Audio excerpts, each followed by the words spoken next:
کے اندر دیکھیں کہ شریعت کے نام پر جب کوئی چیز آتی ہے کہ تو وہ اس اپنے عمل کے ذریعے سے وہ کیا کرتے ہیں. ابھی تازہ آپ نے دیکھا ہوگا کہ پارلیمنٹ کے اندر جو وقف بورڈ ایکٹ جو ابھی لایا گیا ہے اور اسے پاس کرنے کی کوشش کی جا رہی ہے. آپ کو بتائیں قرآن مجید میں اللہ تعالیٰ نے فرمایا ان المساجد للہ کہ جتنے مساجد ہیں وہ صرف اللہ کے لیے ہیں. کیا مطلب؟ مساجد ہو، مدارس ہو، خانقاہیں ہو، درگاہیں ہو یا جتنی چیزیں رفاعی کام ہو، یہ وہ جگہ ہے جو صرف اور صرف اللہ کے نام پر وقف کر دیا جاتا ہے. یہ اب سے نہیں ہے، زمانے سے چلتی ہوئی چیز آ رہی ہے. یعنی اس دور سے لے کر جب مسلمان اس ہندوستان میں تھے یا پھر مسلمان کے علاوہ بھی کوئی تھے، جب ریاستیں الگ الگ کٹ گئی تھی، اس کے باوجود بھی وہاں پر اللہ کے نام پر وقف کرنا، اپنی زمینوں کو، اپنی جائیدادوں کو غریبوں کی امداد کے لیے صرف اللہ کے لیے وقف کرنا، یہ اس دور سے چلتی ہوئی چیز آ رہی ہے. جب کوئی آدمی کسی چیز کو اللہ کے نام پر وقف کرتا ہے، مثال کے طور پر ایک جگہ میں نے لی اور اسے وقف کر دیا، اگرچہ میں نے لی تھی، میں اس کا مالک تھا، اس وقف کرنے کے بعد میں بھی اس کا مالک نہیں رہوں گا، بلکہ وہ ملکیت اللہ کے پاس چلی جاتی ہے. اس وقف کی ہوئی چیز کو بیچنا جائز نہیں ہے، خریدنا جائز نہیں ہے. اس وقف کو اسی طرح وقف رکھا جائے گا اور اس سے جو نفع حاصل ہوتا ہے، چاہے آپ کرائے پر دیں یا پھر کوئی بھی چیز اس سے نفع حاصل ہو، تو اس نفع کو لے کر جو غریب مسلمانوں میں یا پھر جو بیوہ یتیموں میں وہاں پر خرچ کیا جانا چاہیے. یہ اصل اس کی مد ہے، یہ وقف کرنا. اسی وجہ سے آپ نے دیکھا ہوگا حضرت مولانا خالد سیف اللہ صاحب رحمانی دامت برکاتہم جو مسلم پرسنل لا کے صدر ہیں، ان کی بات نقل کرتا ہوں، کوئی یہاں کی بات نقل نہیں کرتا. آپ نے خود ارشاد فرمایا کہ جتنی زمینیں، جتنی جائیدادیں وقف کی ہیں، اس میں سے تقریباً 50%، غور سے سنیں، تقریباً 50% زمینیں ایسی ہیں جہاں پر کسی نے قانونی اعتبار سے حکومت نے قبضہ کر لیا، حکومت نے وہاں پر اپنے دفاتر کو بنا دیا، پھر غیروں نے قبضہ کر لیا.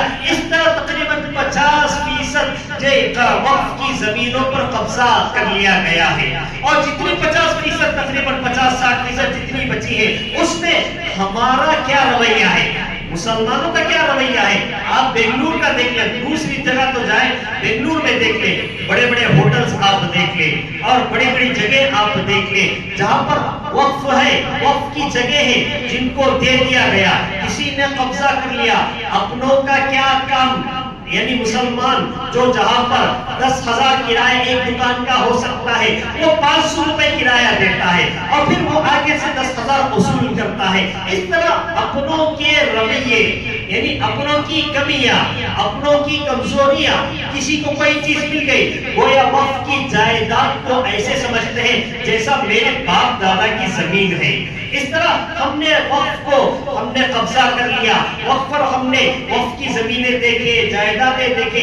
اگر صحیح معنی میں وقف کو اصول کیا جائے، وقف کے زمینوں کا استعمال کیا جائے اور اس سے منافع جو آتے ہیں ان منافع کو استعمال کیا جائے، تو کسی حکومت کی امداد کی مسلمانوں کے حق کی ضرورت نہیں ہے کہ ہم ساری بحیثیت قوم مسلمان ہونے کے اس سے جو منافع آتے ہیں، اس سے جو فوائد آتے ہیں، ہم اپنے قوم کی تعلیمی اعتبار سے، تعمیری اعتبار سے، ہر اعتبار سے ہم جو بیوائیوں کا نظام چلا سکتے ہیں، یتیموں کا نظام چلا سکتے ہیں، جو غریب ہے، مسکین ہے اور جو لاچار ہے ان کا نظام چلا سکتے ہیں، اور پھر ہمارے قوم کے بچوں کے تعلیمی اعتبار سے اعلیٰ عہدوں تک ہم پہنچا سکتے ہیں. یہ ساری وہ چیزیں. اسی وجہ سے جب حکومت نے دیکھا کہ وقف اتنی بڑی جائیدادیں ان کے پاس ہیں، تو ہم کیوں نہ ہم ایک قانون بنا کر وقف کو بجائے اس کے کہ جو کمیٹی وقف بورڈ ہے اس وقف بورڈ کو کمزور کر دیا جائے اور قوانین لا کر. ابھی جو پارلیمنٹ میں جو بل لایا گیا ہے اس بل میں تقریباً 40 چیزیں ایسی ہیں جہاں پر انہوں نے ترمیم کو پیش کیا ہے کہ جس میں اس ایکٹ کے اندر ہم اس کو تبدیل کر دیا جائے. لیکن اصل مدعا یہ ہے، اصل مقصد اس کے پیچھے یہی ہے کہ وقف بورڈ کو کمزور کر دیا جائے اور اس کی جو اتھارٹی ہے اسے ہٹا کر وہاں ڈسٹرکٹ کلیکٹر کے ہاتھ میں دے دیا جائے. جب یہ چیز وہاں پر چلی جائے گی، حکومت کے انڈر میں آ جائے گی، تو آپ سوچ سکتے ہیں کہ وقف بورڈ کی زمینوں کو، جائیدادوں کو پھر قبضہ کرنا اور اسے قبضے میں لے لینا اور پھر اس پہ منمانی کرنا، یہ ساری چیزیں کا گویا ان کا دروازہ کھل جاتا ہے. اس وجہ سے عام عوام الناس لوگوں کو پتہ ہی نہیں ہے. اسی وجہ سے ہوشیار رہنے کی ضرورت ہے. ہم جو کچھ بھی ہو سکتا ہے، ایک تو بات یہ ہے کہ ظالم کا ظلم جب چلتا ہے، جب حد سے زیادہ بڑھ جاتا ہے تو وہ بہت دور تک ظلم نہیں چل سکتا. اللہ تبارک و تعالیٰ کی پکڑ آتی ہی ہے. لیکن ہم اپنے اعمال کی جانب دیکھیں، ہم نے کیا کیا، ہماری کون سی کمزوریاں ہیں، ہماری کون سی کمیاں ہیں کہ جہاں تک ہم نے غیروں کو یہاں تک آنے کی دعوت ہم نے دے دی. اس سے پہلے کے جتنے قوانین ہیں آپ نے دیکھا ہوگا، جب 3 طلاق کا مسئلہ آیا تھا، اچھی طرح آپ کو یاد ہوگا جو پرانے لوگ ہیں، تقریباً 15 سال کے پیچھے ایک مسئلہ آیا تھا، یو پی میں ایک مسئلہ پیش آیا تھا اور ایک مسئلہ پیش آیا تھا.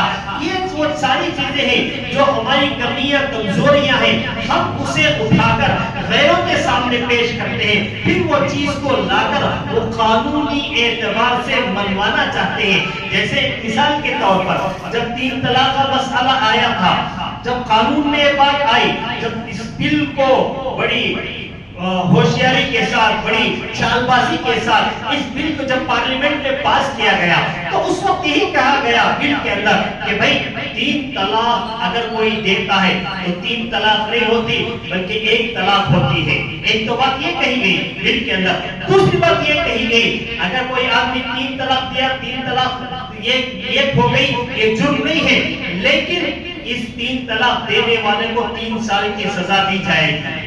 آپ سوچیں کہ جب کسی اللہ تعالیٰ کے قانون میں تبدیلی کی جاتی ہے تو ان کی عقلیں مار کھا جاتی ہے. اللہ کا جو قانون ہے صاف ہے، شفاف ہے، کوئی آدمی سمجھنا چاہے تو سمجھ سکتا ہے، کوئی ایسی مشکل چیز نہیں ہے. جب اس اللہ کے قانون کے علاوہ کوئی چیز لاتے ہیں تو ان کی عقل کام نہیں آتی.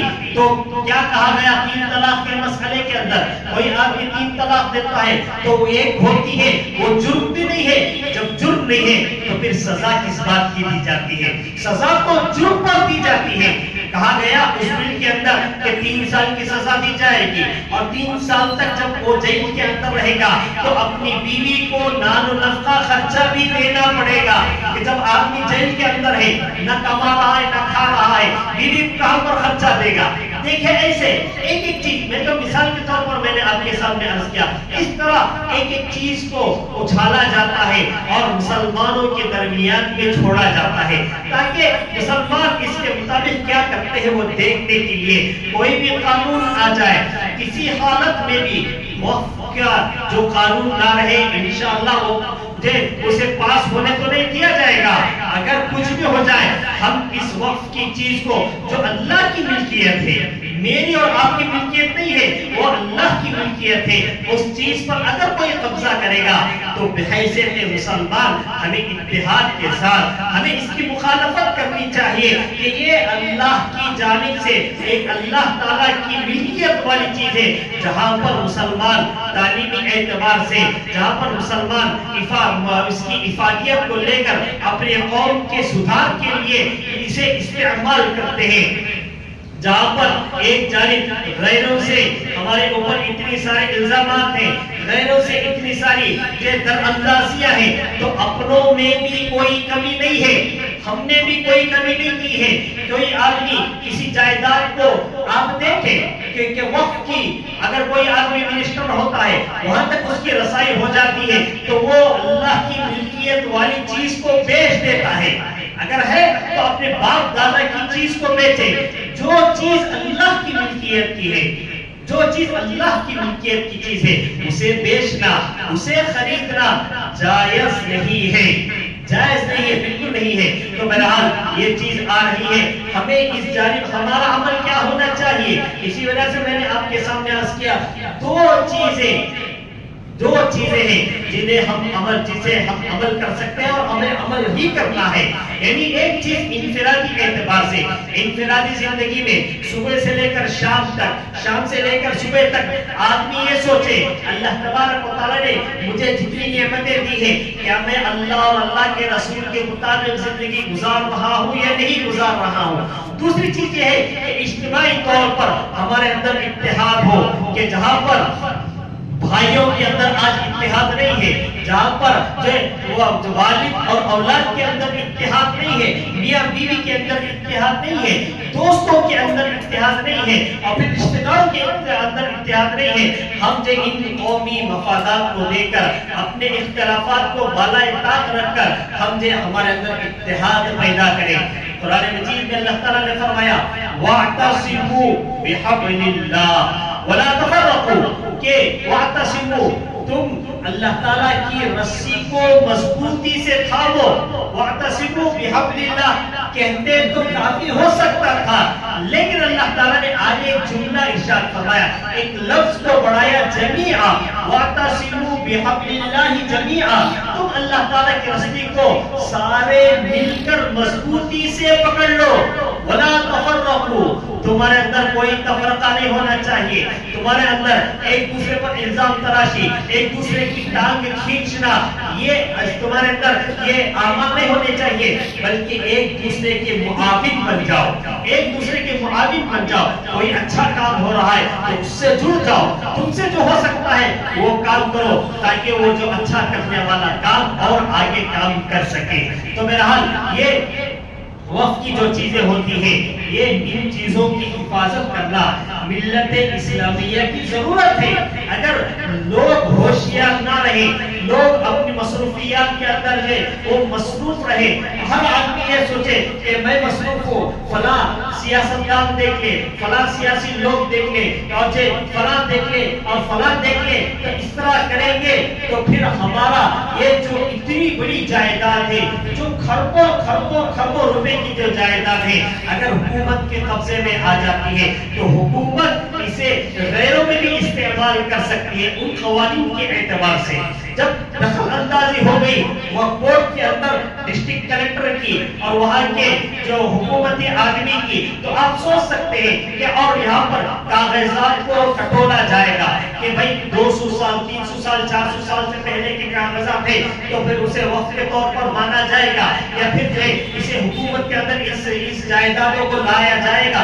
تو اس طرح یہ جو تبدیلیاں کرتے کرتے کرتے ان ساری اس کی جو حقیقتیں ہیں ان ساری چیزوں کو ختم کرتے ہوئے چلی جائیں گی. اس وجہ سے ملت اسلامیہ کو بحیثیت مسلمان چوکنا ہوشیار رہتے ہوئے جو اس کی ذمہ داری بنتی ہے. کوئی آدمی کہہ سکتا ہے کہے، کوئی آدمی لکھ سکتا ہے لکھے، کوئی آدمی کسی کو بات پہنچا سکتا ہے بات پہنچائے، جو کچھ کر سکتا ہے کرے.